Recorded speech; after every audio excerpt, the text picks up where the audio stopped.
옥수수가 잘 자라고 있습니다.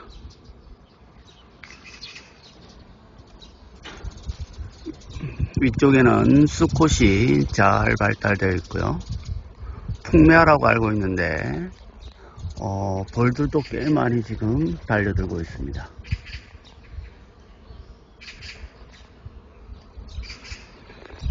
아래쪽은 이미 우리가 먹는 옥수수 암술 머리가 되겠네요. 이미 수정이 된 것 같습니다. 옥수수 알이 보이지는 않지만 안에서 지금 커가고 있고, 옥수수 수염이 지금 이렇게 잘 보이고 있습니다. 네. 네.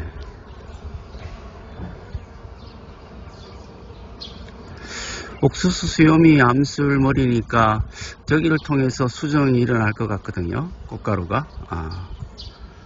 참 식물의 세계는 신기합니다.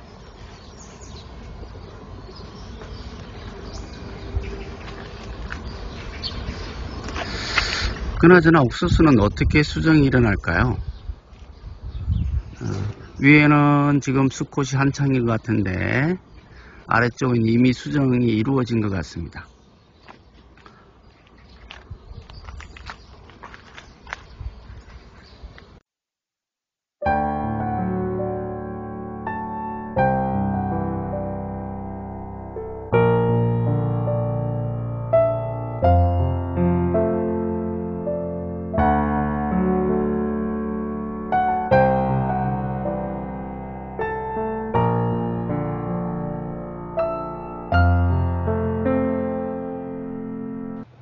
자, 안녕하세요. 오늘은 이 뭐죠?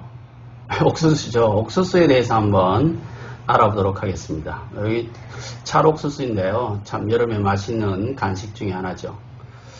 근데 여기 보게 되어지면 껍질이 까지지 않은 옥수수가 있습니다. 그래서 여기 주로 옥수수 수염이 이렇게 지금 나와 있고요. 그다음에 껍질이 이렇게 나와 있습니다. 근데 이 수염은 도대체가 어떤 기능을 가지고 있을까요? 또 어떤 기능을 가지고 있는지 한번 살펴보도록 하겠습니다. 한번 까보겠습니다.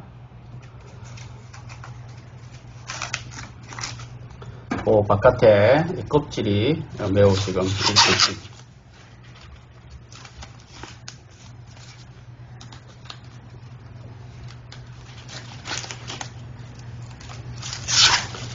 여러 겹의 껍질이 지금 있습니다. 그죠? 자, 이제 본격적으로 옥수수를 한번 해보겠습니다. 여러 겹의 껍질이 이렇게 있고요. 자, 조심해서.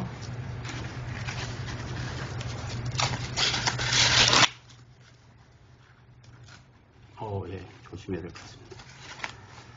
자, 이렇게 벗겨다 보면, 네.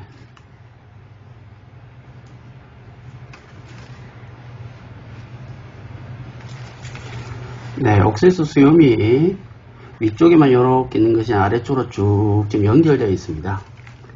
이렇게 되어 있는 거죠. 자, 이 옥수수 수염이 이렇게 아래쪽으로 쭉 뻗어 있는 것은 무엇을 의미하는 것일까요? 요 수염도 원래는 요만큼까지 왔었는데 지금은 요 알들이 점점 자라면서 또 수분이 다 끝났기 때문에 이제 위로 이렇게 발달되어 있는 것이거든요. 즉, 이 옥수수 수염이라고 하는 것은 원래 암술의 꽃에 있는 암술 머리입니다.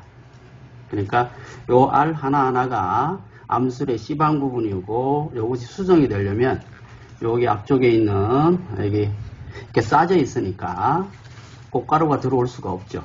그래서 여기 암술머리가 바깥으로 발달되어져서 여기서 이제 꽃가루가 수분되어지면 그 꽃가루가 점점점 발화를 해서 이 수염을 타고 이쪽에 들어와서 수정이 되게 되는 거죠.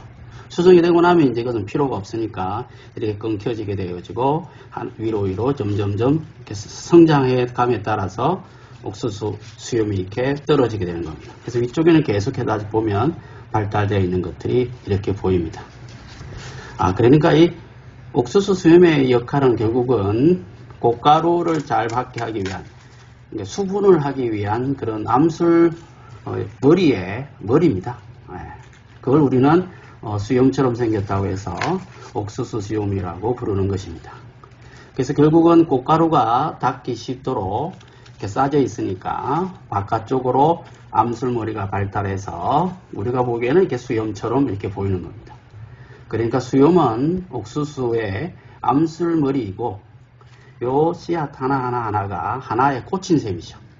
그래서 요 꽃 하나에 암술머리가 바깥으로 발달되어져서 이렇게 씨앗이 이렇게 맺히게 되는 겁니다. 그래서 통째로 이렇게 열매가 되는 것이죠.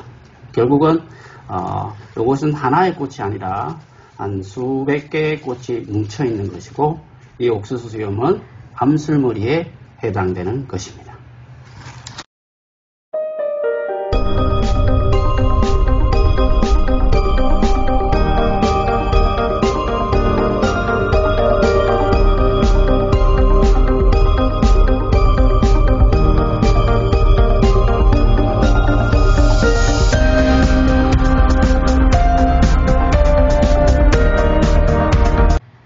자, 지금 이제 옥수수 어떻게 수분이 되고 수정이 되는 것인지를 우리가 한번 살펴보았습니다.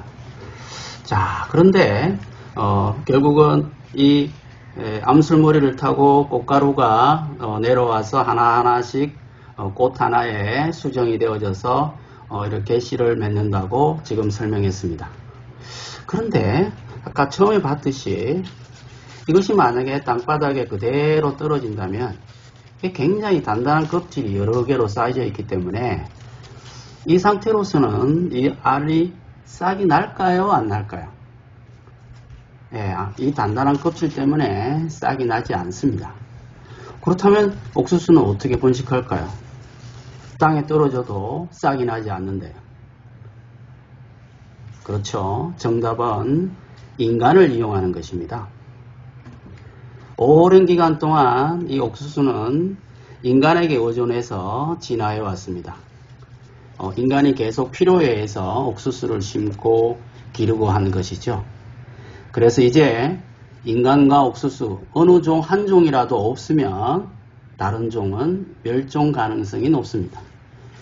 인간이 이렇게 껍질을 벗겨서 요 알 하나하나를 땅에 심지 않으면 옥수수는 지금은 더 이상 번식할 수가 없게 진화해 왔습니다.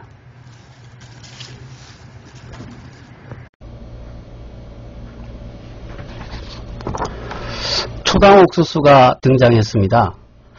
초당 옥수수 이름만 들으면 초당 두부처럼 강원도 지역 특산 옥수수라 생각하기 쉽습니다. 사실 초당은 지역 특산명이 아니고 매우 달달하고 하는 한자어로서 일반적인 옥수수보다 당도가 매우 높다고 붙은 이름입니다.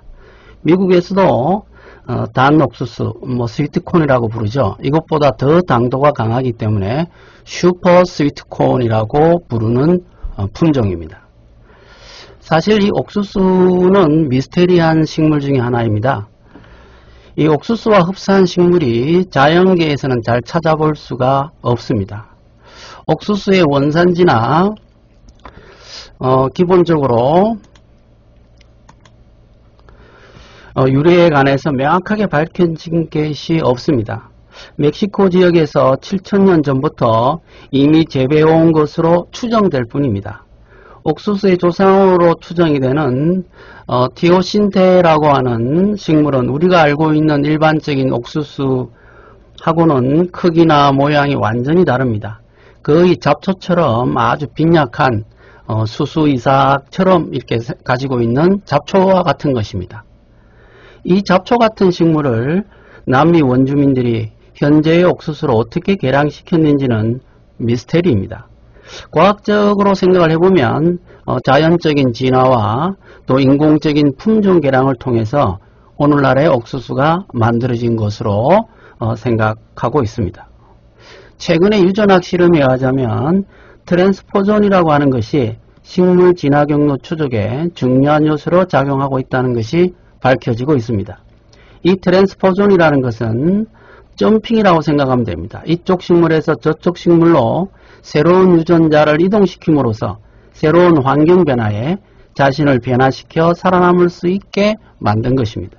자신의 유전자 변화뿐만 아니라 주변의 식물과의 수정을 통해서 살아남게 된 것입니다. 다양한 외부 유전자를 받아들여서 유전자적인 변화가 생기는 것입니다. 이러한 유전자적인 변화 및 진화도 최근에는 많이 연구되고 있습니다. 옥수수의 또 신기한 점은 익을수록 당도가 떨어진다는 점입니다. 대부분의 채소나 과일이 무르익을수록 당도가 높아지고 물러지는 것과는 반대입니다. 노화할수록 성숙될수록 수분이 점점 줄어들면서 당분이 점점 녹말로 바뀌게 됩니다. 그래서 옥수수는 풋옥수수일수록 달콤한 것입니다. 물론 녹말은 단맛이 나지 않습니다. 탄수화물이긴 하지만요. 그런데 이 초당 옥수수는 이 과정에서 돌연변이가 일어난 품종입니다. 식물이 광합성을 하면 단당류인 포도당이 기본적으로 합성되고 포도당의 일부를 과당으로 바꿉니다. 과당은 다시 포도당과 결합을 해서 2당류인 설탕으로 합성이 됩니다. 설탕은 옥수수의 체관을 통해서 식물체에 필요한 곳곳에 이동되고 저장기관인 열매, 그러니까 옥수수 알로도 이동해서 저장이 됩니다. 저장기관인 옥수수 알에서는 이 설탕을 다시 포도당으로 분해한 다음 이번에는 녹말로 합성해서 저장을 합니다. 그런데 옥수수는 이 설탕이 포도당으로 분해되고 다시 녹말로 되는 전환 과정이 천천히 일어나기 때문에 우리가 단맛을 느끼게 되는 것입니다. 즉 옥수수는 좀 게으른 편이죠. 그런데 초당 옥수수는 이 녹말로의 전환 과정이 돌연변이 때문에 매우 천천히 일어나기 때문에 옥수수 아래 상태에 있어서도 단맛을 많이 느낄 수 있는 그런 품종인 것입니다.